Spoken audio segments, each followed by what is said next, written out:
Bienvenue dans cette nouvelle exploration Wikipodcast. Aujourd'hui, on se penche sur un monument, vraiment un classique absolu de la littérature. On va parler des aventures d'Alice au Pays des Merveilles. Et oui, parce que sa publication, c'était un 4 juillet 1865. Une date anniversaire parfaite pour revisiter un peu sa création, son histoire incroyable. Absolument. Et c'est une œuvre, la genèse elle-même est presque aussi étrange que le livre. C'est ça. On a des notes, des documents qui racontent tout ça. Et ça nous ramène, où déjà ? À Oxford, c'est ça ? Exactement. Le 4 juillet 1862, pile 3 ans avant la publication, on a Charles Dodson, Lewis Carroll, son nom d'auteur, Oui. qui fait une promenade en barque sur l'Isis. C'est une rivière à côté d'Oxford, avec les 3 filles du doyen Liddell, Lorina, Edith et puis Alice. La fameuse Alice Liddell, qui avait 10 ans à l'époque. Et c'est pour elle, pour les distraire, qu'il invente cette histoire comme ça sur le moment. Tout à fait. Et la petite Alice, elle insiste. Il faut écrire cette histoire. Ce premier manuscrit, ça devient Alice's Adventures Underground. D'accord. Ensuite, il le retravaille, l'étoffe, et ça donne le roman publié en 1865. D'ailleurs, cette toute première édition, elle est devenue mythique. Il en resterait, 22 exemplaires. C'est fou. Et on a des chiffres sur sa valeur ? Ah oui, c'est vertigineux. Un exemplaire s'est vendu aux enchères pour 1,5 million de dollars. Incroyable. Mais revenons au livre lui-même. Ce qui est frappant, et vous l'avez dit, c'est que ce n'est pas juste une histoire pour enfants, loin de là. Non, pas du tout. Carroll était mathématicien, logicien à l'université d'Oxford. Et ça se sent. Le texte est bourré, mais vraiment bourré de jeux de mots, de paradoxes, Oui. d'allusions satiriques. Il se moque un peu de son entourage, de l'éducation victorienne de l'époque, très très stricte. D'accord, c'est ce double niveau de lecture dont on parle souvent. C'est exactement ça. Ça explique pourquoi les adultes, encore aujourd'hui, sont fascinés par ce texte. Ce n'est pas que de la fantaisie. Alors, l'histoire, on la connaît un peu tous, au moins dans les grandes lignes. Alice qui s'ennuie, puis elle voit ce fameux lapin blanc. Ah oui, le lapin blanc avec sa montre à gousset, toujours en train de crier « Je suis en retard, en retard ». Et hop, elle le suit dans son terrier. Et là, c'est la chute. Interminable. Une chute qui l'amène dans un monde complètement absurde, où la logique habituelle n'a plus cours. Elle change de taille tout le temps. Elle boit des trucs, elle mange des gâteaux. C'est ça. Et elle rencontre une galerie de personnages mémorables, on peut dire. La souris, à qui elle essaie de parler français. Ah oui, où est ma chatte ? La pauvre souris est horrifiée. Forcément. Il y a la course dodo, complètement loufoque, et puis la chenille. La chenille bleue qui fume le narguilé sur son champignon. Et qui lui pose cette question fondamentale, qui es-tu ? Et Alice, qui n'arrête pas de changer, elle ne sait plus du tout quoi répondre. C'est une vraie interrogation sur l'identité, en fait.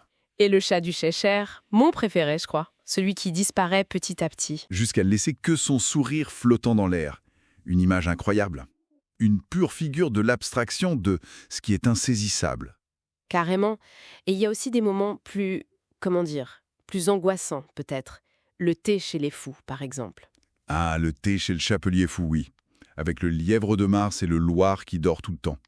Ils sont coincés à 6 heures, l'heure du thé, parce qu'ils se sont disputés avec le temps. C'est absurde, c'est drôle, mais ça touche à des choses profondes, non ? Le temps, la folie. Tout à fait.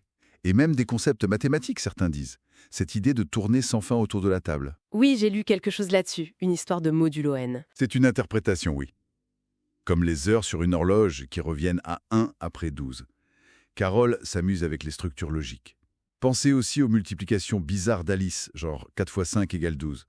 Peut-être une allusion au calcul dans d'autres bases. Fascinant. Et puis, il y a la reine de cœur. Terrifiante, elle. Ah oui, la reine de cœur et son obsession. Qu'on lui coupe la tête. C'est une satire assez féroce de l'autoritarisme, du pouvoir arbitraire.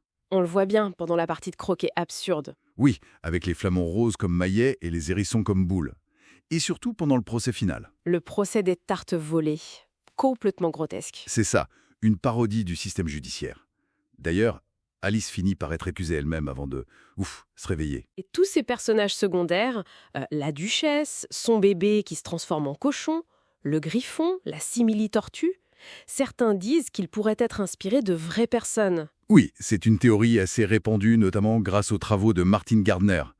Le chapelier toqué, par exemple, pourrait faire référence à un certain Theophilus Carter, un marchand de meubles un peu excentrique d'Oxford, que Carroll connaissait peut-être. Ah, d'accord. Et la simili-tortue, celle qui chante la soupe à la tortue avec tant de mélancolie, peut-être une caricature du critique d'art John Ruskin, connu pour sa sensibilité un peu larmoyante, disons. Ça ajoute encore une couche de lecture, en fait. Exactement, ça ancre l'absurde dans une réalité observée, même si c'est déformé. C'est ce mélange qui est génial. Donc, pour résumer un peu, on a bien plus qu'un conte, c'est une exploration du langage, de la logique, de l'identité, des règles sociales, et même, vous le mentionniez, de la mortalité. Oui, ce thème un peu caché de manger ou être mangé revient de temps en temps. Ça reflète la chaîne alimentaire, mais aussi peut-être une angoisse plus profonde. C'est vraiment une œuvre d'une richesse incroyable. Tout à fait. Le génie de Carroll, c'est d'utiliser l'absurde, non pas pour détruire la raison, mais pour en montrer les limites, la flexibilité. Il nous invite à regarder notre propre monde rationnel d'un œil neuf. Et à questionner les règles qu'on accepte sans y penser. Une invitation à la réflexion qui reste pertinente plus de 150 ans après. Merci beaucoup pour cet éclairage passionnant. Merci à vous. C'est toujours un plaisir de replonger dans ce pays des merveilles. Et pour conclure, peut-être une question à méditer. Quelle est la part d'absurde, finalement, dans notre propre réalité, si bien ordonnée ?